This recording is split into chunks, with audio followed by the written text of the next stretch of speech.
Muy buenas tardes, amigos de IntelliJuris. Los saluda su amigo Salvador Nava en otra emisión más de nuestro programa La Democracia sobre la Mesa, con un invitado de lujo, porque es quien resuelve en su mesa las cuestiones de nuestra democracia.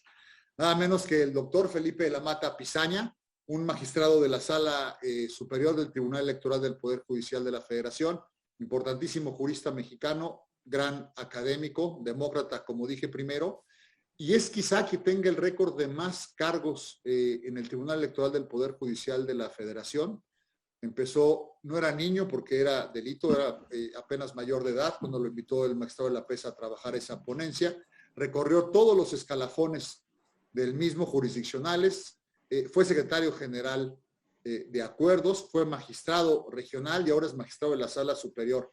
Algunos le imputan o le imputamos más estrategias y más hechos de los que se pueden ver o que leemos en las noticias. Es decir, me parece que es un factotum en las decisiones claves de ese tribunal, principalmente las jurisdiccionales, que es lo más importante.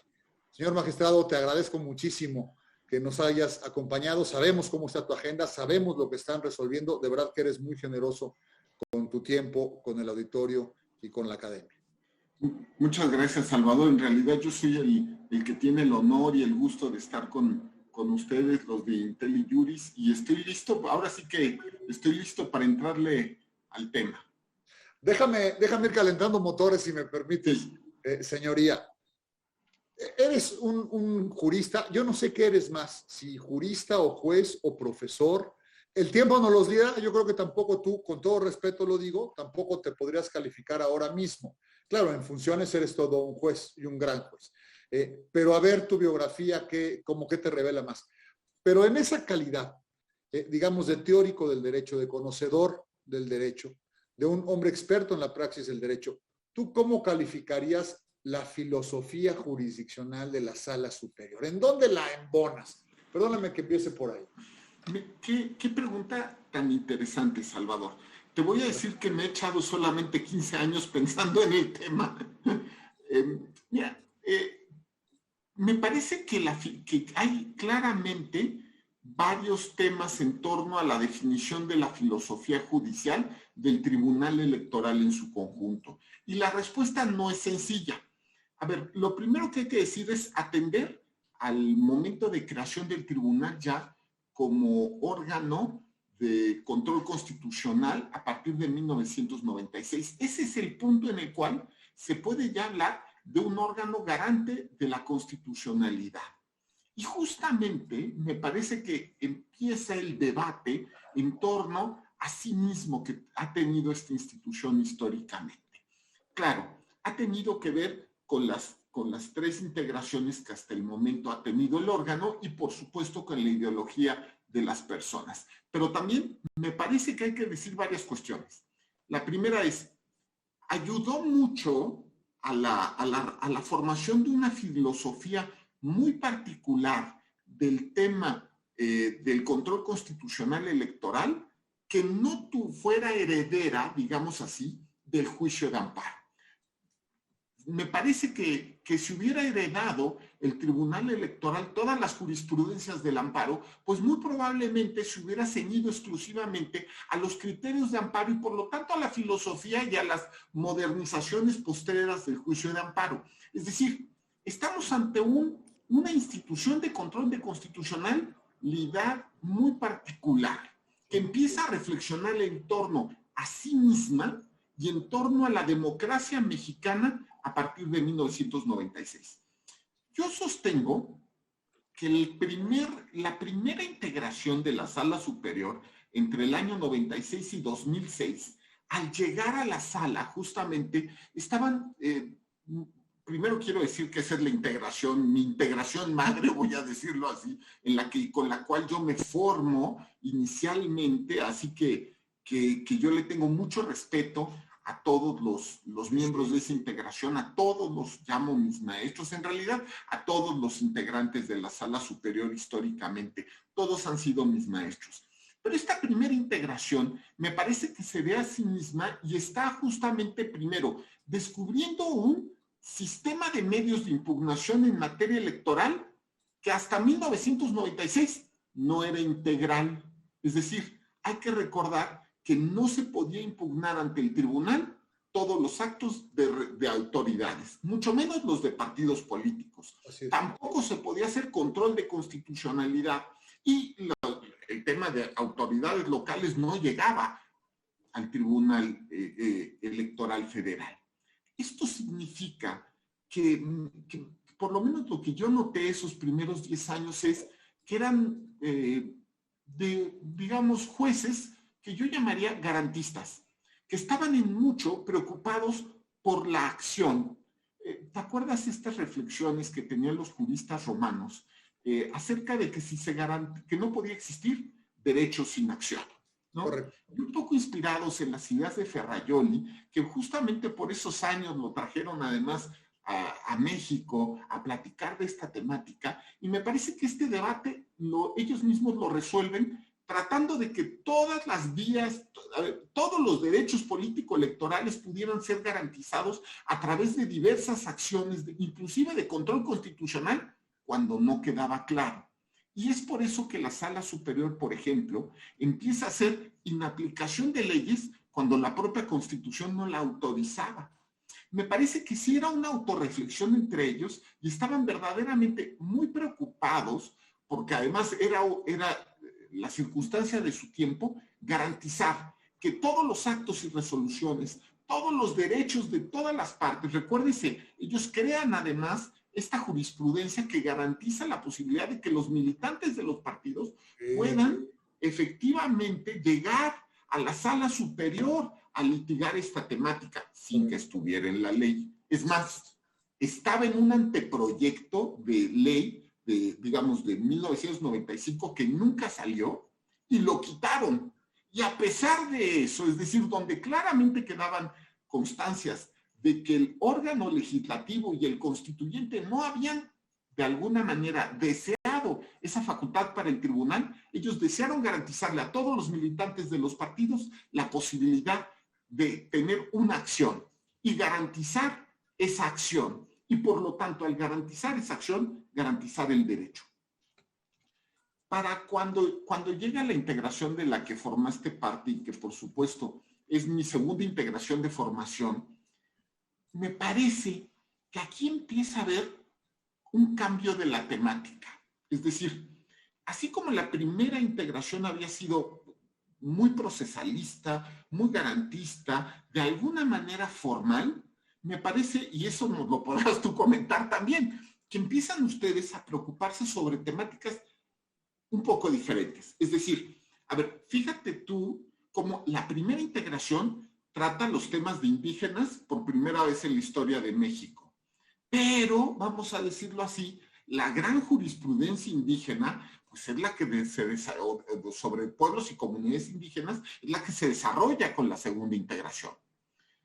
Es verdad que algunos temas de cuotas de género se llegaron a tocar en la primera integración, pero la gran jurisprudencia electoral sobre paridad y la que hace gran parte aguas, pues es la resolución antijuanitas, es la que se da con la segunda integración.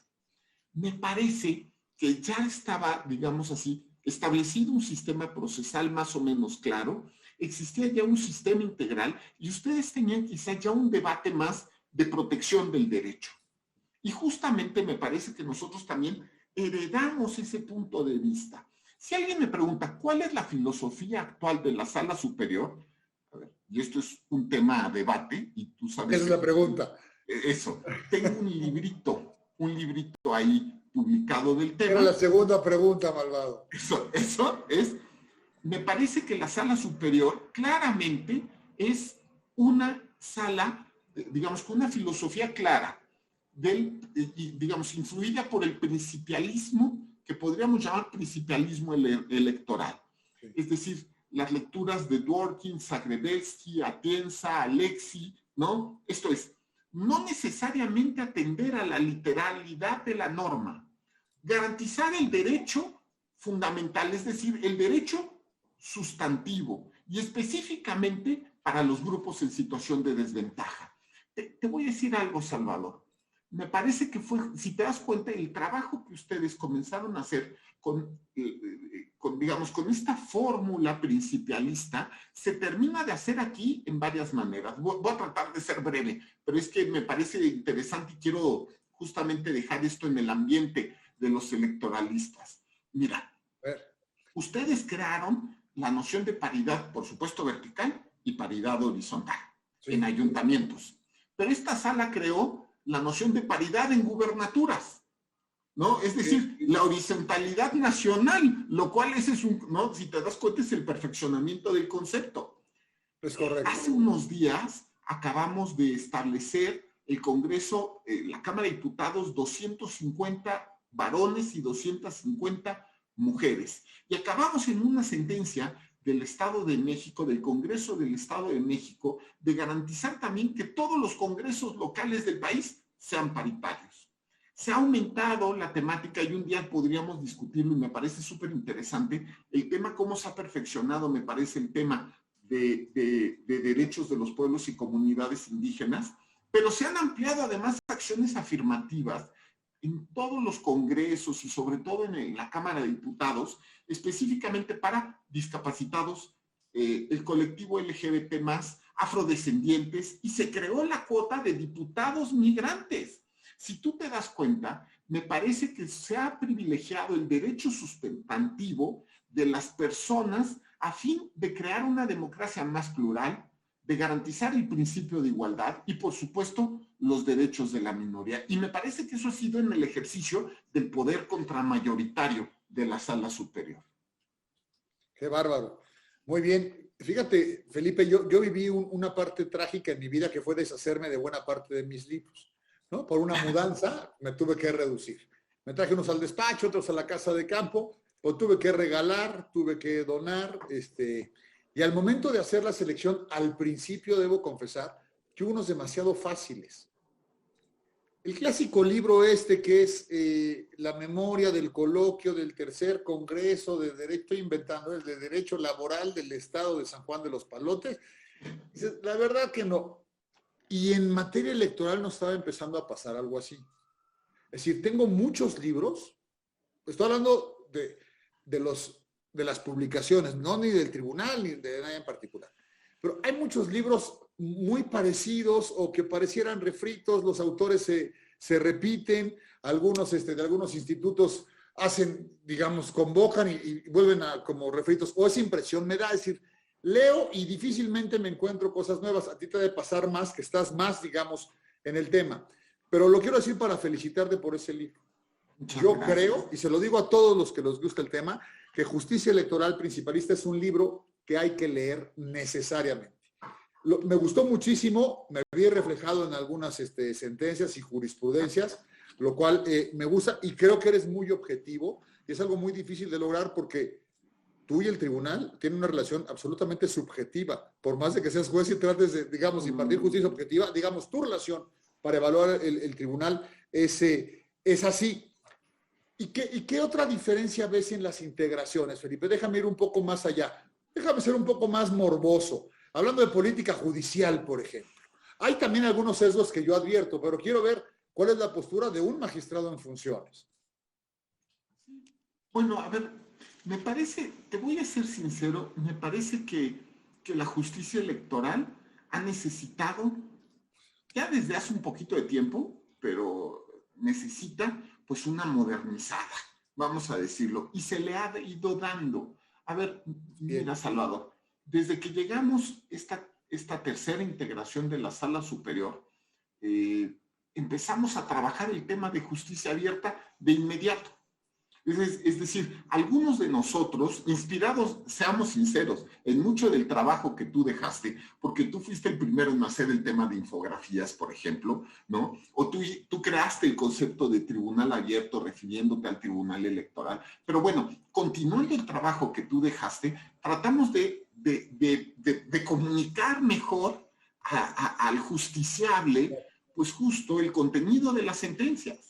Llevar una nueva metodología inclusive en el análisis de los casos y tratar de plantearla. No estoy diciendo que sea perfecta, estoy diciendo que sí había una política judicial de clara justicia abierta entre algunos de nosotros y después esto se fue contagiando. Me parece también, Salvador, que esta fórmula de política judicial ha sido también, que quiero subrayar, ha sido con la creación del juicio en línea.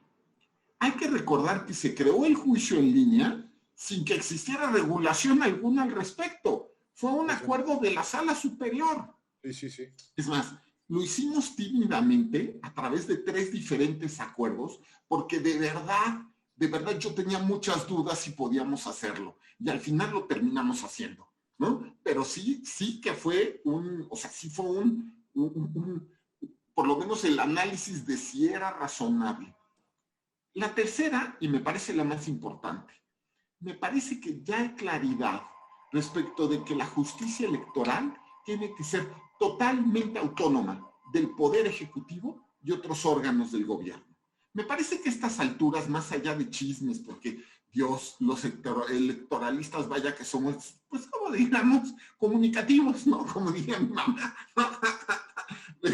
Más allá de chismes, queda claro que existe una justicia electoral autónoma del Poder Ejecutivo Federal y de otros órganos de gobierno. Y esto se ha demostrado, por supuesto, en casos como el caso Mañaneras, que fue como el primero que fue abriendo esta nueva ola de jurisprudencia, ¿no? Las diversas limitaciones que ha tenido el Ejecutivo Federal en tratándose de sus casos de propaganda, ¿no? Informes diferentes al informe anual, festivales políticos, propaganda electoral negativa que llegó a establecer. Vamos, es que ya son varios casos, casi podríamos establecer una línea específica de eso, ¿no?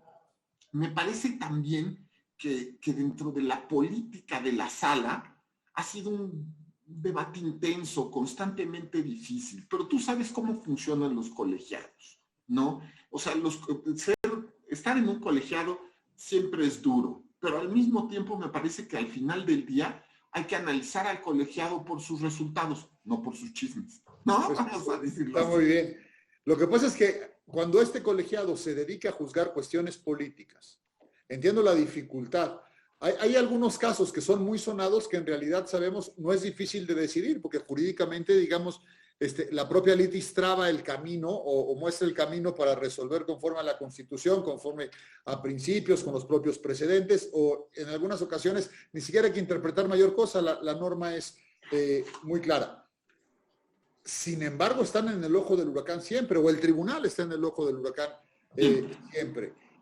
Yo sí advierto, y esto es de pura lectura de medios, o sea, es decir, de puro chisme escrito, porque no me consta nada, pero sí advierto, y perdóname la pregunta que sea así de burdo, que hay una intervención, o que hubo una intervención más burda, por ejemplo, del Ejecutivo, que de la que tuvo mi integración o de la que tuvo la anterior integración. Yo me invitaba a tomar un café el secretario de Gobernación, caray, ¿no? Iba con él, un diálogo muy respetuoso, supongo que mis pares también, más allá del alegato, ¿no? Pero lo que yo leo en la prensa, algunas cosas pues parece ser que brutal, no sé si es cierto o no, perdóname que te lo pregunte así. Muchas gracias. Los intentos, Salvador, cuando menos. Mira, con esa franqueza te digo, hay que decir primero que efectivamente pues ha cambiado México. No claro. Es que haya cambiado el Tribunal claro. de Integración. México sí. ha cambiado. Ya hay otra forma de hacer gobierno, cabe decir. También son otras las formas. Sí. Y yo me quedaría con lo que decía el magistrado Castillo, ¿no? Don Leonel Castillo, que de verdad siempre lo recuerdo. Esta es una frase que deberíamos poner en el pleno de la sala, ¿no? Que dice, no hay presiones sino presionados.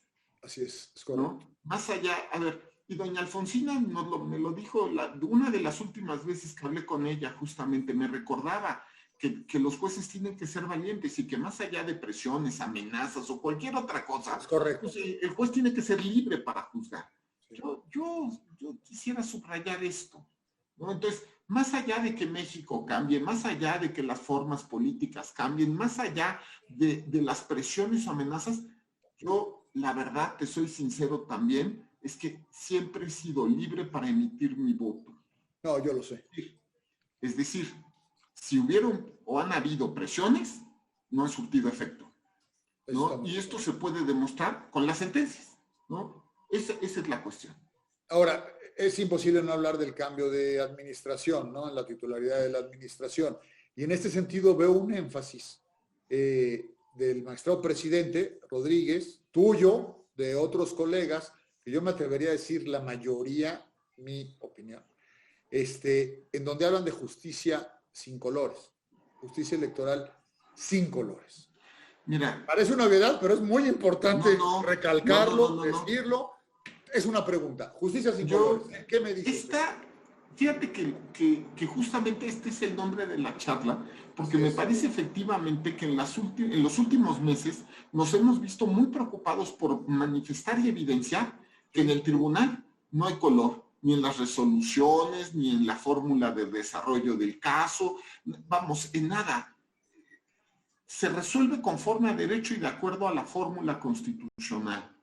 Mira, yo vuelvo a lo mismo. Yo he escuchado gente, de verdad, a ratos quisiera que pudiéramos ver los grandes, que tú entiendes, los grandes esfuerzos que realiza, pues el órgano llamado Tribunal Electoral para sacar adelante las elecciones. Es increíble. Llegan asuntos, están llegando asuntos tenemos 36 horas para resolver y revocamos y modificamos la asignación, ¿no? Cuando la sala regional se puede tardar 3 semanas en resolver, ¿no? Nosotros nos lo echamos rápidamente. Tú lo entiendes, tú lo comprendes y tú lo has visto.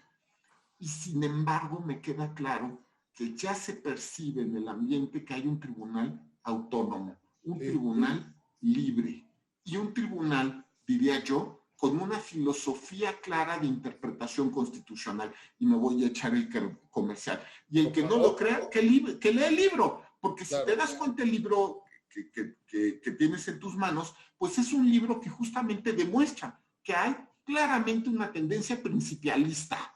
Sí, la hay. ¿No? Claramente. Y está en las líneas de jurisprudencia descrito, ¿no? Y está demostrado, inclusive, durante, vamos a decirlo, muchas sentencias que se originan en la integración de la que formaste parte hasta hoy. Si tú te das cuenta, pues por eso te ves reflejado, porque hay muchas líneas de jurisprudencia que ustedes dejaron y que nosotros las continuamos y las potenciamos, ¿no? Entonces, yo diría un tribunal autónomo, un tribunal libre y un tribunal con clara política y filosofía pública. ¿Y qué te merece, digamos, el estatus de la opinión pública, digamos, el nivel de percepción que hay ahora? Creo que el de hoy es muy bueno. No sé si el de hace un mes y el de hace 6. Tu reflexión como juez constitucional, como integrante de ese órgano, de cara a la percepción, porque además, déjame decirlo a mí, la tarea del juzgador es muy ingrata. Tú no puedes estar respondiendo las críticas, tú no puedes estar saliendo a responder editoriales, especulaciones y demás. Sin embargo, creo que se hizo un caldo, digamos, de cultivo en la percepción de hace un año, de hace 6 meses, de hace una semana. Para bien, digamos, ¿no? A ver, la primera cuestión es, hay que decir que este medio es un medio de muchos ires y venires, ¿no? Sí. Y que hay mucha gente que blofea y que habla de más en este medio. Y yo repito, como diría el Evangelio, ¿no? Que a nosotros nos juzguen, pero por nuestros frutos, ¿no? Ahora, lean el libro, por favor. Pero bueno, más allá de eso te diría, claramente hubo un aumento en la percepción pública entre abril y junio pasado. De acuerdo a una encuesta del Financiero, aumentó 20 puntos la percepción pública del tribunal. Es una eternidad eso, es muchísimo. Es bueno. Sin embargo, te voy a decir algo, Salvador. No hay que dejarnos tentar por el canto de las sirenas. Nosotros somos un poder contramayoritario. Es decir, aunque no podemos caer en el juicio, ¿te acuerdas el juicio de Jesús y de Barrabás? ¿No? Por Herodes, no podemos caer en ¿a quién condenamos? Y que el pueblo grite a Jesús o a Barrabás. Tenemos que ser estrictamente apegados a los criterios, ¿no? Es decir, más allá de la opinión pública, más allá de los resultados electorales, más allá inclusive de los grandes poderes que puedan existir en el país. Eso es fundamental, porque si se pierde el control racional, digamos así, de las elecciones a través de las leyes y la Constitución, probablemente se pudiera perder la República. Y entonces, pues todo sería un concurso de popularidad. Claro. Qué difícil, ¿no? Sí. Qué difícil. Déjame preguntarte algunas cosas básicas. ¿Qué diferencia encuentras entre sesionar online ahora como resultado de la pandemia a la parte presencial, tanto en las previas como en las públicas, magistrado? Pues mira, me parece que curiosamente bueno, primero ya no hay privadas como tales, es decir, bueno, sí, o más bien dicho previas, ya no hay previas, ¿no? Hay privadas, vamos a decirlo, para resolver algunos temas que se ven en privada, como sí, pueden ser cambios de día o pueden ser incidentes de incumplimiento, esas cuestiones que siempre se ven en privada. Sin embargo, ya no hay previas y me parece que eso también empieza a ser una fortaleza. Por eso, últimamente, cuando dicen, es que no entendemos qué pasó, el tema es que ya no hubo consenso previo para que vamos a decirlo, tengamos una fórmula fácil de entender. Sí. ¿Por qué? Porque en el momento en el que estamos debatiendo es cuando nosotros mismos estamos entendiendo qué está pasando. Es decir, cómo van los compañeros, cuál va a ser el resultado, cómo se van a votar los resolutivos, cuándo van a ser los efectos. Entonces, la primera es, ya no hay privadas. Y eso es maravilloso, porque esto nos libera también de otras fórmulas que pudieran existir, ¿no? Sobre todo, pues, para que se hicieran públicos opiniones en privado específicamente respecto de casos, lo cual siempre era un tema ético complicado. Segundo, ahora, respecto del debate, pues a ver, yo diría, la verdad, que yo me siento igual de cómodo en el pleno que en la computadora. Creo que no me ayuda nada la computadora, es decir, creo que los cachetes se me ven más grandes, la papada de ladito. 6 kilos nos engorda la cámara.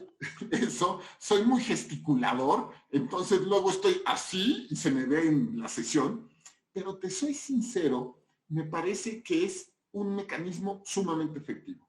Yo diría algo, el mundo ya había cambiado, Salvador. Es que no teníamos nosotros ganas de cambiar. Ya había todas las condiciones para llevar a cabo juicio en línea y sesiones online, solamente que no queríamos hacerlo, porque estábamos cómodos en el pasado. Entonces, bueno, el pleno me encanta. Regresé hace poco al pleno, hace unos días, justo después de pues, 1 año y medio, 2 años sin pisarlo. Me encanta, me saqué unas fotos, ¿no? Creo que para los grandes eventos debe ser esta la fórmula y también las sesiones deben ser en el lugar solemne. Sin embargo, ojo, no se ha perdido nada con la sesión online. Yo me pasaba a veces papelitos con algunos colegas sobre alguna cosa, incluso algún cambio en la votación o algún matiz, podíamos comunicarlo ahí. Supongo que ahora lo hacen por chat, no quiero ser Sí, pues por chat, ¿no? Y a veces tenemos el celular en la mano y nos estamos escribiendo, claro, ¿no? Pues claro. Ya está, y no pasa nada, ¿no? La verdad es que de verdad, estoy convencido, el mundo ya había cambiado, ya teníamos la tecnología, solo que necesitábamos el impulso para hacer, ¿no? Para cambiar nosotros. Sí. Oye, y mis respetos, sin previa, porque exige un estudio, un dominio del expediente, aumenta potencialmente tu riesgo de error, ¿no? Es Claro. decir, al no revisarlo antes, al tener los intercambios en vivo, no tener la ayuda de los secretarios, me parece muy complicado. ¿Tú crees que se van a quedar así? ¿Te gustaría? ¿No crees que la previa ofrece otras ventajas también? Yo espero que sí, por lo menos lo que resta digamos, de los temas álgidos del proceso electoral federal. Después, pues el presidente seguramente nos comentará otras posibilidades. Pero, ¿sabes? Yo estoy bien así. Y a ver, el público también tendrá que acostumbrarse que ellos se están enterando de las cosas al mismo tiempo que nosotros. Está bien. Mira, se notó mucho en el asunto de Cámara de Diputados, en el tema de la paridad 250-250. Porque, ¿sabes? En algún momento había más o menos una votación 3-2-2. ¿Sí? Y de esos 3, era 1 y 2, porque no compartían todos los argumentos. O sea, no.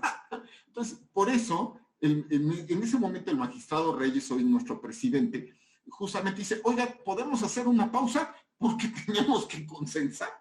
Y entonces entender un poco si podemos consensar entre nosotros los puntos resolutivos, porque si no se iba a hacer un merengue, como ya es muy válido. Sí, ¿no? Sí. Y entonces se hace y sacamos ya los puntos resolutivos de paridad 250-250, ¿no? Pero a ver, esta circunstancia está también pidiéndole a la sociedad pues, que entienda con nosotros al mismo tiempo lo que estamos haciendo, ¿no? Lo cual significa que tenemos que estar todo el tiempo ahí pues en el debate, la verdad. Yo recuerdo algunas sesiones previas de resolución respecto de representación proporcional. Y tú estuviste en algunas con nosotros, claro, ustedes lo hicieron igual. Muchas. Por una página una pantalla con el PowerPoint haciendo los ejercicios, corriendo la fórmula de diversas maneras. O sea, debe ser muy difícil hacerlo en vivo. Todos mis respetos, ¿eh? En paridad 250, solo yo, digamos así, en mi manita, llevaba 8 posibilidades de resolución diferentes del mismo caso, ¿no? Y para empezar a entender por dónde iban mis compañeros y ver por dónde se podía consensar la solución. Claro. Ese caso fue como muy evidente que ya no hay previas y que no nos ponemos de acuerdo, ¿no? Claro. Salimos a la pública así como vamos, ¿no? El constitucionalismo se define por contener al poder, ¿no? Creo que esa es la idea del constitucionalismo. Y se hace básicamente a partir de derechos. Creo que lo entendemos. Igual es una definición muy general. Y lo digo por 2 manifestaciones de poder que no comparto. Yo no comparto, y perdóname, pero te tengo que echar a tu bola. 1, el presidente de la Suprema Corte de Justicia de la Nación dijo que sería bueno, es una pregunta además que está en pantalla, que sería deseable que la Corte controlara el Tribunal Electoral del Poder Judicial de la Federación. 2, el presidente de la República ha dicho en repetidas ocasiones que se vayan todos.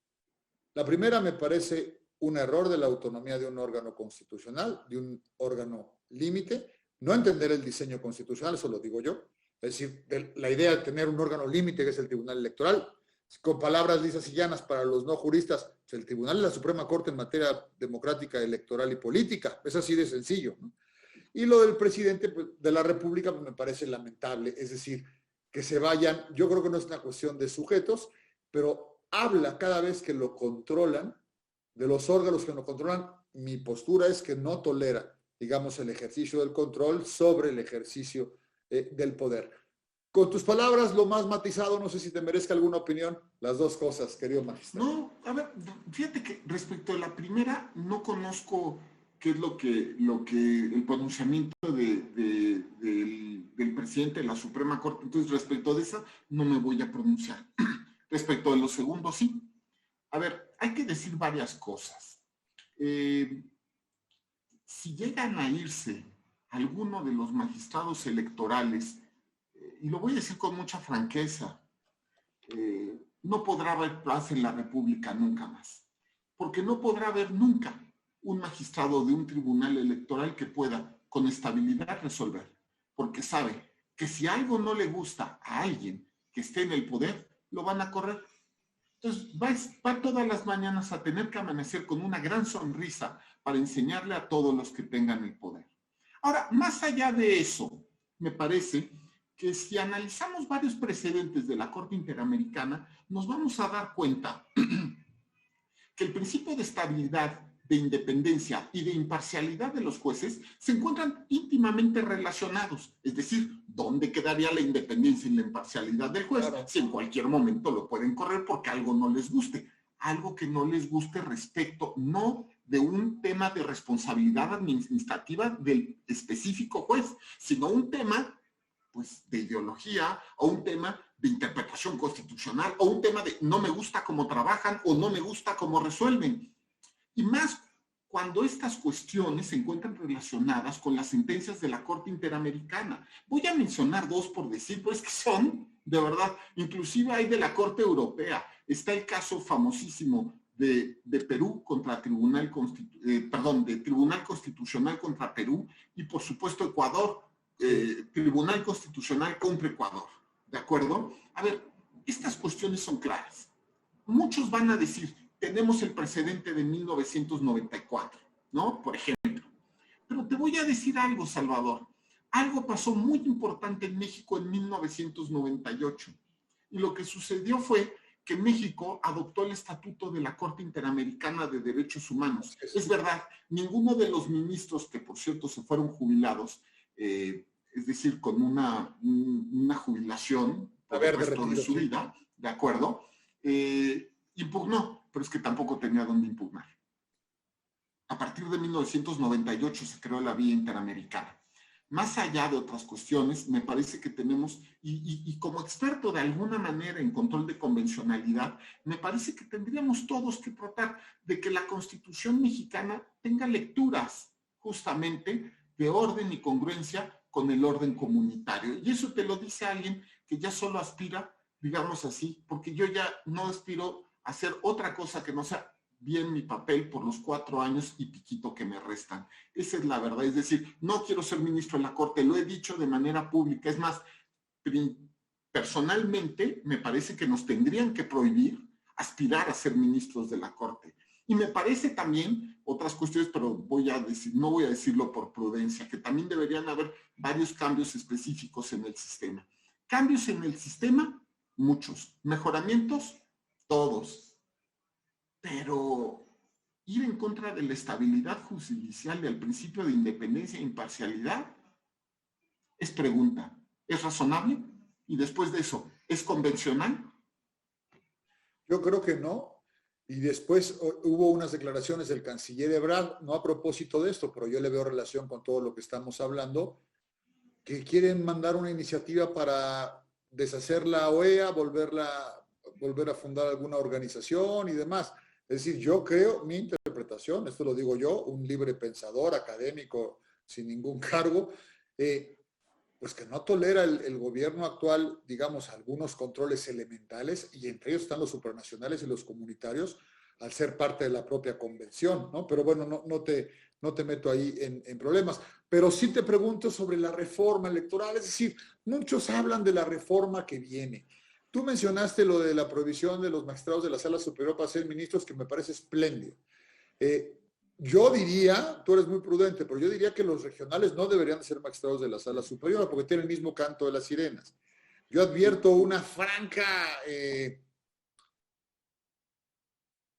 Mira, yo nada más puedo decir, achú, porque si yo digo eso, pues yo fui regional, ya lo sé. Superior. En tu caso fue feliz, pero creo que orgánicamente no es una buena fórmula. Y también ha habido grandes ministros de la Corte que estuvieron en el tribunal. Sí, Juan Silva Mesa, Don Memo, sí. Fernando Franco, Margarita Luna Ramos, pero creo que orgánicamente no conviene, ¿no? Era el trife y tenía muchas menos facultades que el actual tribunal. Es correcto, es correcto. Ahora de la reforma, perdóname, te interrumpí. Sí.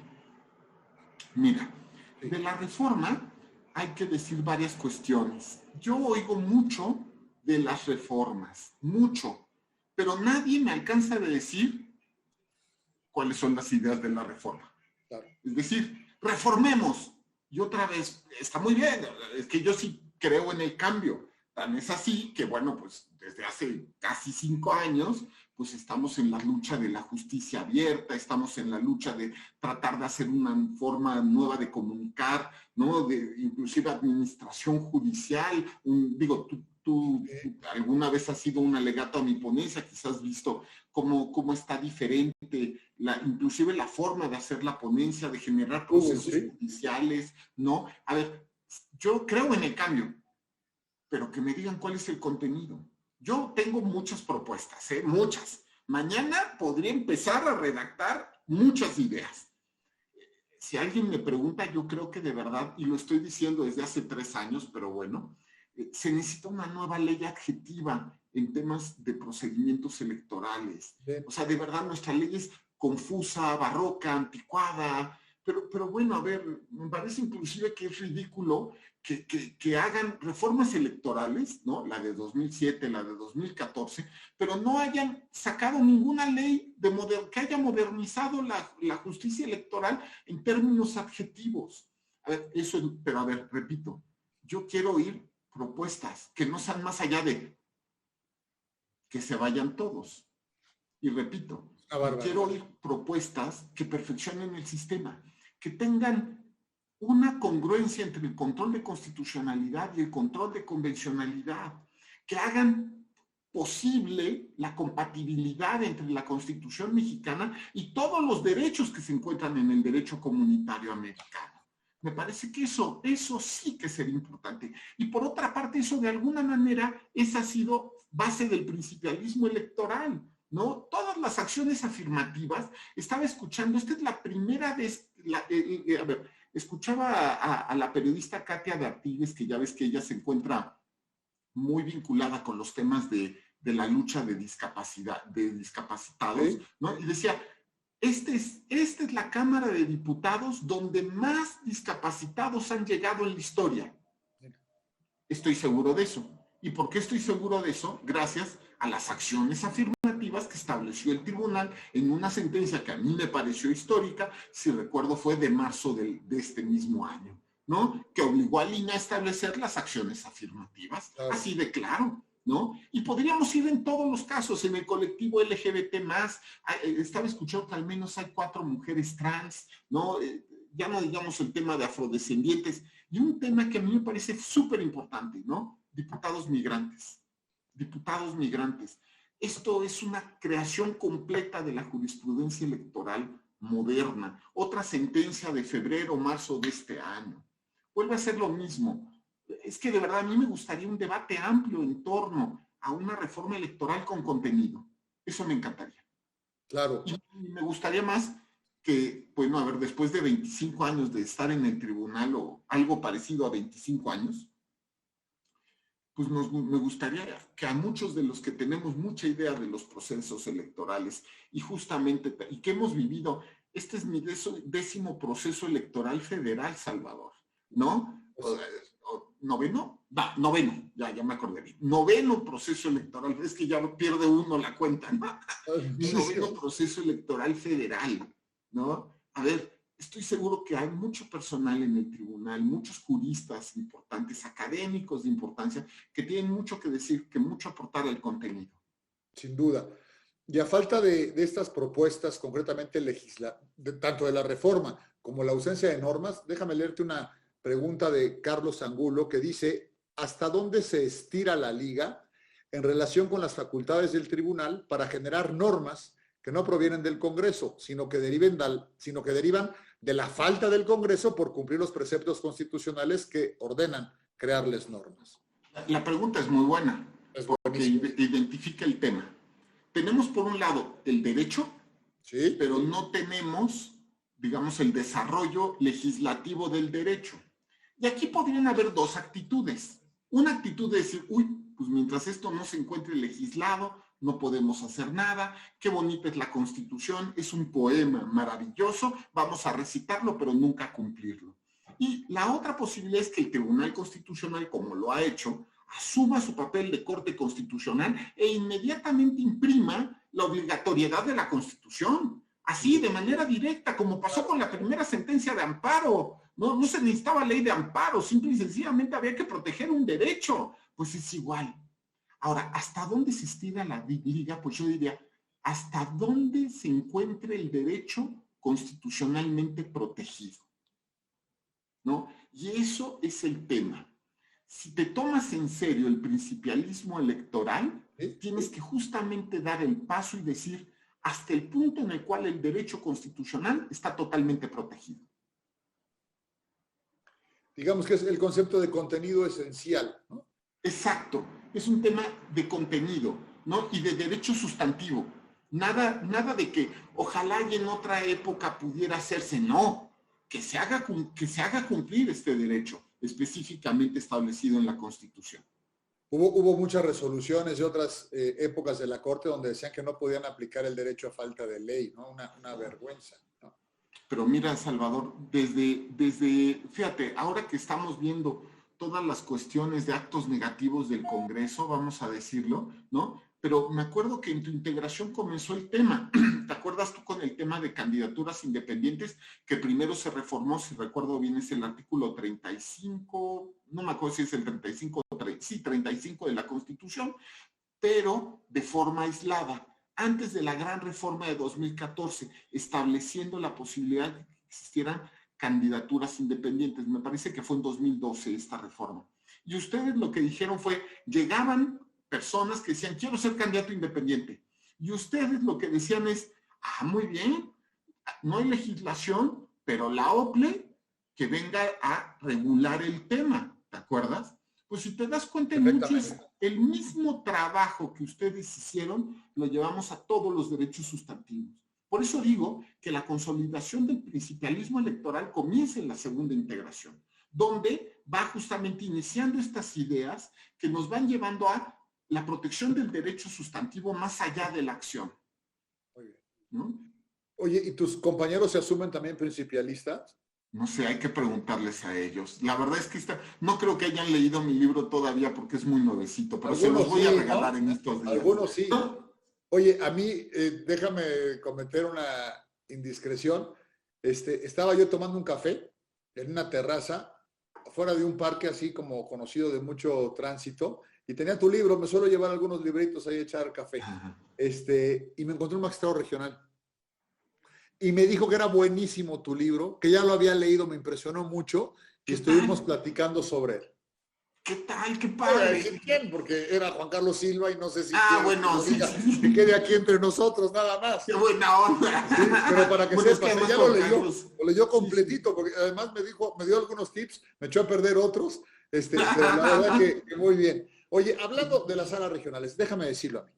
Una pregunta incómoda, si me permites, magistrado. ¿Por qué han claudicado al REC? Pues mira, eso ya es un tanto subjetivo, ¿no? Vamos a decirlo.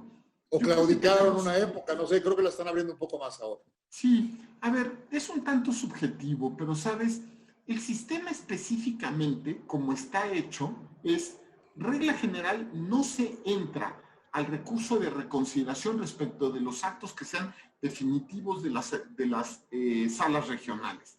La excepción es control de constitucionalidad. Y trascendencia. Cuando es mera legalidad, nosotros de hecho abrimos el recurso de reconsideración a través de algo que llamamos el cerciorario electoral, que es, si es un tema de legalidad, pero que es muy importante para la elección, o en su caso muy importante para el sistema jurídico, pues lo abrimos. Me parece en realidad que de alguna manera lo que hicimos fue regresar al sistema, vamos a decirlo, establecido en las normas, y por otro lado, abrirlo a través del cerciorario, ¿no? Sin embargo, me parece que esta pregunta respecto de en qué casos debe proceder el recurso de reconsideración ante la sala superior debe ser materia, por supuesto, de una reforma electoral. Eso evidentemente, ¿no? Entonces, yo por ahora diríamos que hemos estado aplicando el sistema adjetivo que existe, ¿no? Inclusive lo hemos ampliado más allá del propio sistema a través del cerciorario electoral, que en el momento todo el mundo decía, están inventando, están legislando, ¿no? Y sin embargo, la sensación que permea en ocasiones es la que me acabas de comentar, ¿no? Me parece que esto debe reflexionarse también.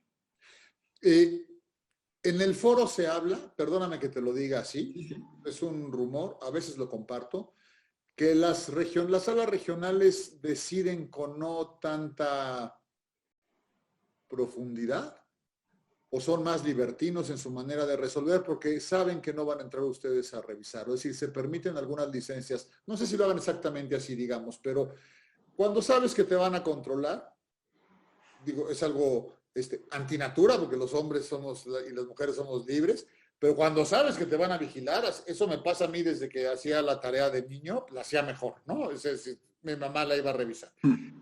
Y creo que pasa algo similar, no sé si sea tu percepción también. Pues mira, yo diría que no sé si sea mi percepción, pero yo creo que la sala no ha terminado de revocar a las salas regionales las veces que ha tenido que revocarlas. Claro. Es decir, la semana pasada revocamos y asignamos de manera directa la representación proporcional de Nuevo León. Sí. Hicimos algo parecido con Ciudad de México, sí, ¿no? Pasamos también a hacer lo mismo con el Estado de México, ¿no? Es decir, sí que hemos entrado al estudio de las temáticas y cuando hemos tenido que revocar, revocamos. Muy bien. Yo creo que hay que repensar varias cuestiones. en torno, repito, a un sistema. Una reforma electoral con contenido implicaría justamente el repensar los plazos para resolver. De verdad, las salas están yendo hasta el último momento, no necesariamente tendrían que hacerlo, pero lo hacen, ¿no? Y tenemos a veces 36 horas para una asignación de RP complicadísima, ¿no? Por ejemplo, y eso no significa que confirmemos ni que desechemos. No, desde luego. Que tenemos menos tiempo, eso es todo, ¿no? El tema es la procedencia para mí, creo que no las resoluciones de la Sala Superior. Tiene que pensarse, Salvador, me parece, también el tema del tiempo, bueno, la procedencia sin duda, pero también el tiempo. Lo sano sería que la Sala Superior al menos tenga 15 días para resolver. Y a partir de ahí, digamos que se hiciera como una especie de sistema adjetivo nacional en el cual los tiempos de los tribunales locales quedaran muy claros, después los de la sala regional muy claros, y bueno, a ver, en el mejor de mis deseos, pues que la Sala Superior tuviera 15 días para resolver. Claro, no es mucho pedir, ¿no? Sí. Cabe decir que ese es el promedio de resolución de los asuntos electorales en la Sala Superior, pero si estuviera en ley nos ayudaría a todos. Sin duda. Magistrado, perdóname la pregunta y la indiscreción. ¿Alguien los ha buscado de parte del gobierno o del legislativo o de cualquier partido para hablar sobre la reforma? Es decir, hablando de contenido, es decir, ¿qué proponen, qué ven mal, qué mejorarían, con qué pueden hacer mejor su trabajo?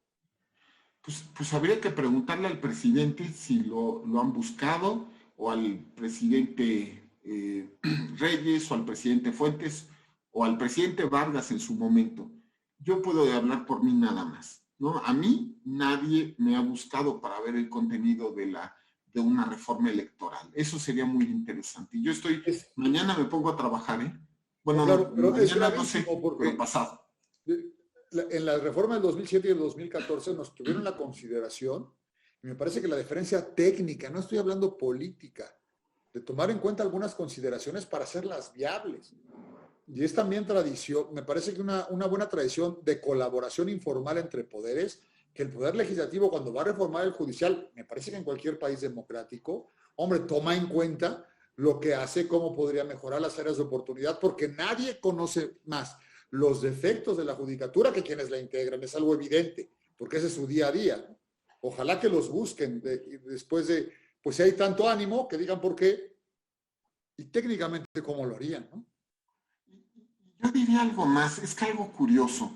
La última reforma que tuvo incidencia electoral fue la de violencia política de género. Por lo menos yo no tuve nada que ver en esa reforma. Sin embargo, claramente esa reforma estuvo inspirada en los criterios de la Sala Superior. Sin duda. Es algo curioso, ¿no? Es decir, los usuarios del sistema ven que funciona y lo legislan. Ahora, lo interesante sería que lo construyéramos entre todos, porque al final del día, un órgano de control constitucional construye de alguna manera el sistema, ¿no? El sistema que opera.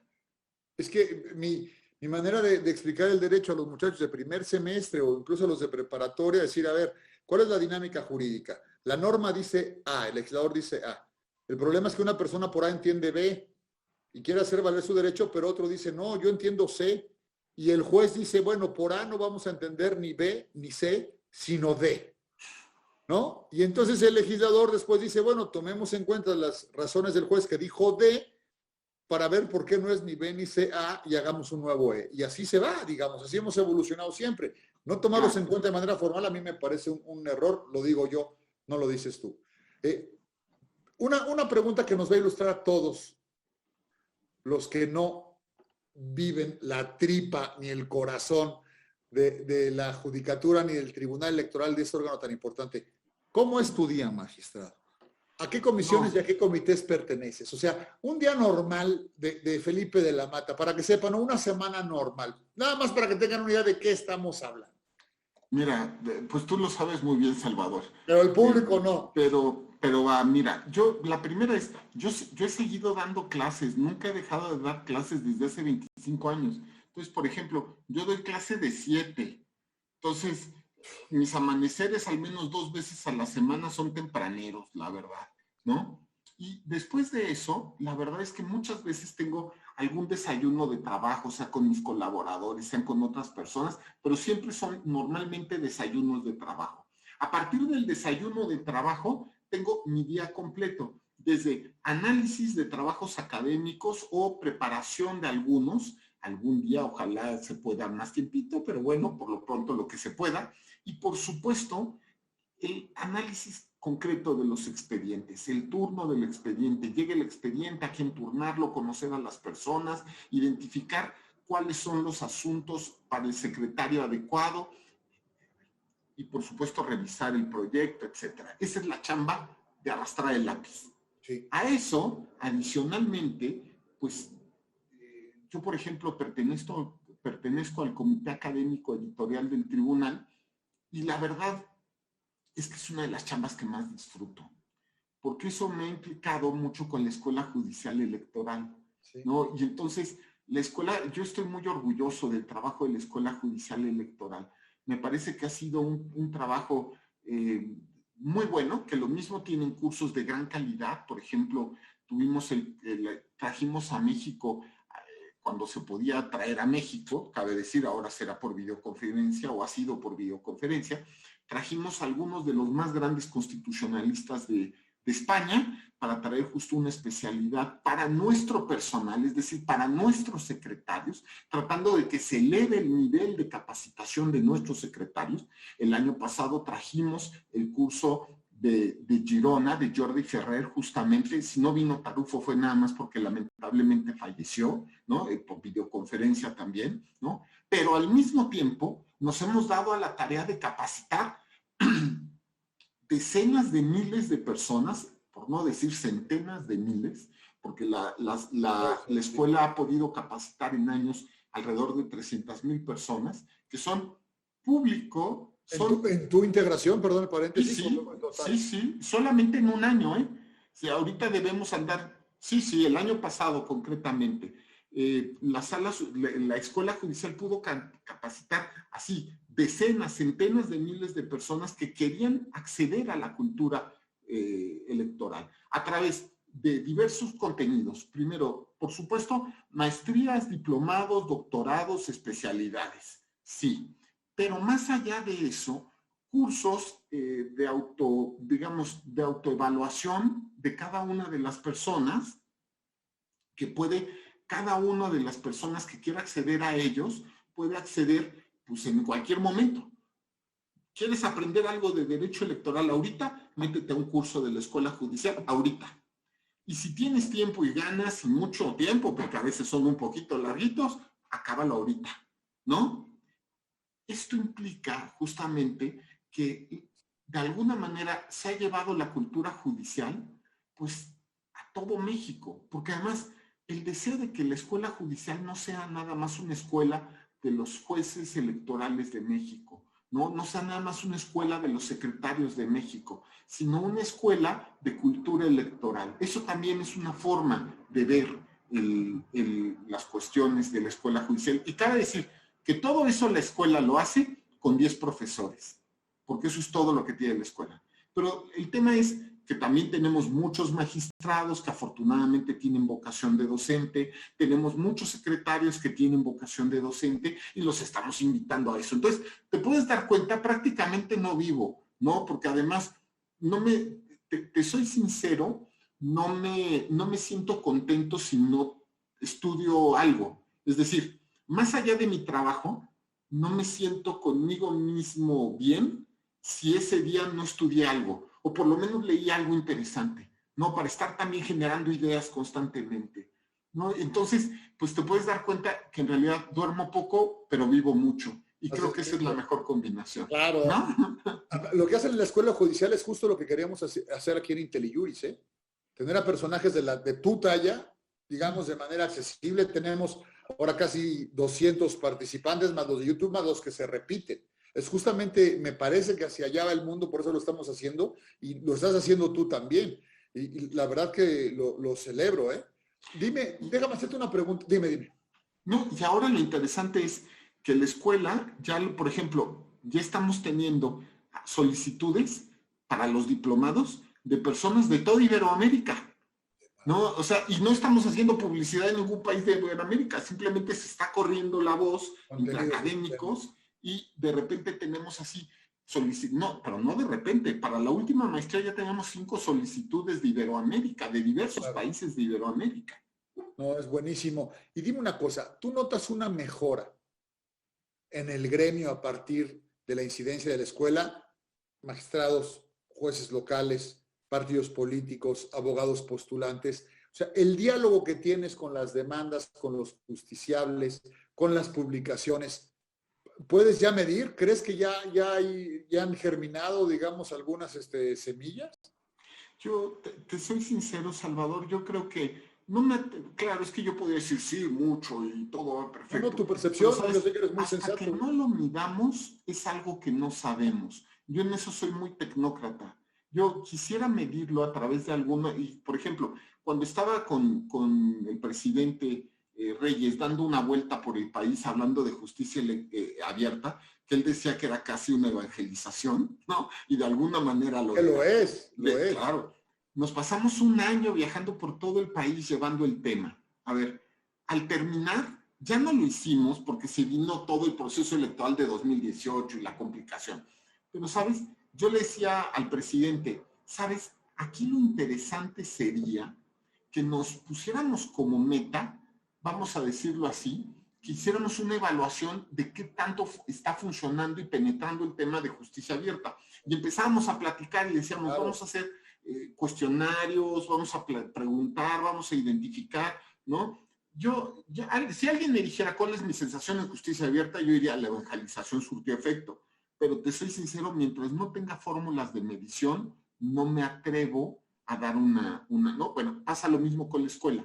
Yo creo que se ha generado mucha cultura electoral, se han generado centenas de miles de personas capacitadas por la escuela judicial, está teniendo impacto en la vida de las personas, porque además eso es algo que a mí me interesaba mucho, que hubiera impacto en la vida de las personas. Claro. Pero a ver, más allá de eso, ¿no? Yo quisiera, quizá es algo que tenemos que preguntarnos el año que viene, por lo menos al tercer año de la actual directora. Una vez que tengamos 3 años del desempeño de la directora, me parece que tendremos que tener mediciones del estilo académico, como lo estás diciendo, más allá de trabajos, más allá de clases, ¿qué tanto está cambiando el gremio? Y eso es un gran tema, ¿eh? Yo te felicito a la directora, a todo el personal, a Gaby, a Camacho, a todo, la verdad que es un equipazo, y a los profesores. Muchas gracias. A Ramón, a Manuel. Pero tú alcanzas a ver, quizás no porque estás demasiado cerca y estás demasiado ahí desde hace 15 años seguidos, pero ¿qué te parecen las demandas que te encuentras hoy a las que veías hace 10 años, hace 15, los alegatos que ves hoy, el contenido, te ponen a pensar más? No, a ver, evidentemente ha evolucionado. A ver, te voy a decir algo. Lo que noto es, alabado sea Dios, empezamos a tener demandas menos largas y con más contenido. Y digo así porque cuando yo era secretario de Estudio y Cuenta, yo fui secretario de Estudio y Cuenta 12 años. O sea, yo estuve en las galeras remando 12 años. Se dice fácil, pero remar 12 años está fuerte, ¿no? Bueno, ahora, te voy a decir algo. Yo veía llegar así, una demanda de este tamaño, así de 500 páginas, 1000 páginas, y yo le veía cara de desechamiento. Es como naturaleza, ¿no? Busquen hasta por debajo de las piedras si es procedente, ¿no? La comunicación entre el demandante o el actor y el juez tiene que ser fluida, directa, clara, precisa. Y me parece que justamente demandas de 500 páginas o de 1000 páginas no ayudan a la comunicación judicial. Y me parece algo más. Estoy viendo comunicación visual en las demandas. Eso me parece genial. Cuadros. ¿Por qué no? Hasta infografías. ¿Por qué no? Resumen de la demanda. ¿Por qué no? Es más, si yo litigara le pondría hoja 1, resumen, o al final. Pero a ver, me parece claro que mientras el juez tenga todos los elementos para entender rápido y entender bien, a ver, eso tendría inclusive que preocupar a los litigantes, claro, ¿no? Deberían estar redimensionando su trabajo. Entonces estoy viendo, uno, estoy viendo demandas efectivamente diferentes, aunque claro, siempre habrá demandas clásicas. 2, los alegatos. Estos alegatos abiertos que hemos hecho algunos de los magistrados han tenido también algunas cosas que no esperaba y que no han sido tan positivas, ¿no? Porque de repente los alegatos, como los estábamos fotografiando y transmitiendo, comenzaron a ser como apoyos políticos. Entonces, de repente teníamos aquí, así estaban 3 senadores, 4 diputados, el presidente del partido, y lo que querían era una foto, ¿no? No sé si eso es un alegato, esa es la verdad. No. Por eso empecé a cambiar algunas cosas de los alegatos, ¿no? Por ejemplo, yo antes subía mis fotos del alegato de inmediato, dejé de hacerlo, ¿no? Es decir, todos los viernes saco todos los alegatos, pero ya no de inmediato, porque muchas veces lo que estamos sacando es la foto para el asunto que sale mañana. Entonces, si lo haces los viernes, se hace público el tema, que eso es lo que al final del día nos interesa. Y ya no se vuelve solamente un ejercicio político que muchas veces se utiliza en contra del sistema o en contra del propio tribunal. Los alegatos también me parece que tienen que ser cortos, claros, contundentes, ¿no? Yo de verdad que he vivido algunos alegatos que me han dejado anonadado de la claridad, ¿no? Y otros que Dios, he tenido que hacer grandes esfuerzos para bostezar, para evitar bostezar. Entonces, yo diría que los alegatos también se han ido modernizando en estos esfuerzos. Primero, ya existen de manera usual, se publicitan de manera usual y me parece también que se han ido modernizando. También podría seguir con el tema de acuerdos judiciales y otras cuestiones, pero, ¿sabes? Sí ha habido algún impacto en estas temáticas. Esta ideología de justicia abierta sí ha cambiado un poco el terreno sobre el que se mueve ahora la justicia electoral. Muchísimas gracias, Felipe. Llegamos al final del programa, querido Felipe. La verdad que sale corto, pero eso me va a permitir invitarte de nueva cuenta cuando tu agenda lo permite. De veras, te agradezco muchísimo. Muchas gracias, Salvador. Tu propia explicación de la agenda, digamos, le da más valor a tu presencia, a esta hora, a este ritmo, en estos momentos. Te felicito. Creo que tenemos tribunal, que tenemos mucho magistrado, muchos magistrados, me refiero en términos futbolísticos, hay mucho jugador, digamos, y nuestra democracia está a buen resguardo, así lo creo de verdad, Felipe. Muchas gracias, Salvador. De todo corazón, muchas gracias. Y un saludo y una despedida a todo el público. Muchas gracias. Muchísimas gracias. Amigos de IntelliJuris, nos vemos próximamente en otro programa más de La Democracia sobre la Mesa. Muchísimas gracias y hasta siempre.